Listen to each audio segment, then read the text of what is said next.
Herkese merhaba sevgili arkadaşlar. Mutfağıma hoş geldiniz. Bugün sizlerle çok az malzemeyle yıllardır yaptığım, herkesin tarifini istediği tahinli kurabiye tarifi vereceğim.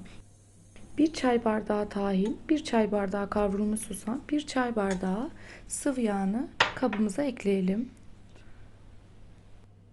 Bu üçlü karışımı güzelce karıştıralım. Benim kullandığım çay bardakları büyük çay bardağı 150 mililitre olarak kullandım. Güzelce karıştırdıktan sonra 1 su bardağı pudra şekeri ekleyelim. Eğer çok şekerli sevmiyorsanız yarım su bardağı da kullanabilirsiniz.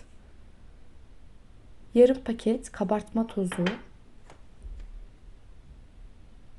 Yaklaşık 2,5 su bardağına yakın un kullandım. Her una göre farklılık gösterebilir.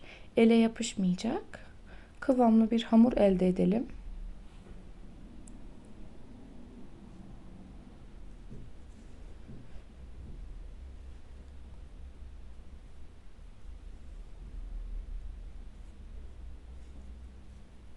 Önce spatula ile daha sonra elimizle kıvamlı bir hamur elde edelim.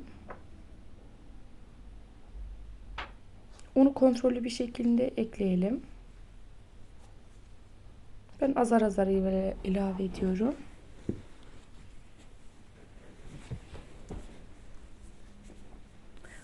Hamurumuzun kıvamı şu şekilde olmalı. Daha sonra yağlı kağıt serdiğimiz fırın tepsimize ceviz büyüklüğü kadar yuvarlayalım. Tepsimize koyalım.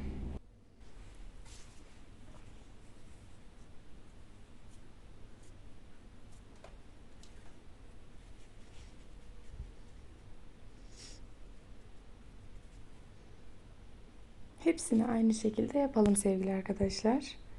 İnanın bu kurabiye tarifine vazgeçilmeziniz olacak. Biz bayıldık. Sevdiklerim, komşularım da çok beğendi. Çok hafif, ağızda dağılan enfes bir kurabiye tarifi oldu.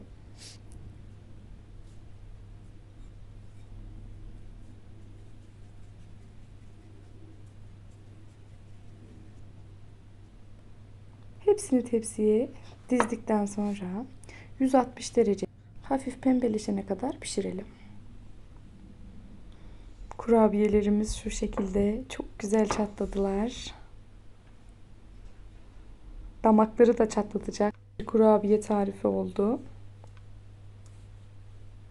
Çok bereketli bir kurabiye aynı zamanda.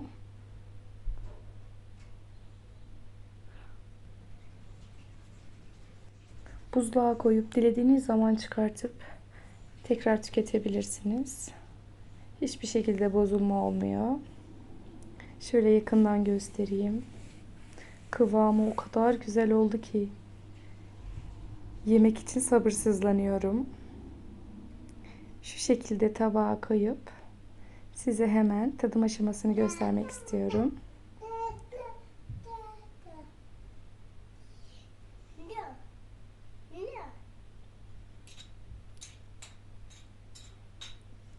Tek kelimeyle mükemmel oldu sevgili arkadaşlar. Ağızda dağılan, susamın verdiği çıtır çıtır lezzetle harika bir kurabiye tarifi oldu. Çok güzel bir videonun daha sonuna geldik sevgili arkadaşlar. Kanalıma abone olmayı, yorum yapmayı ve sevdiklerinizle paylaşmayı unutmayın. Hoşça kalın, afiyetle kalın.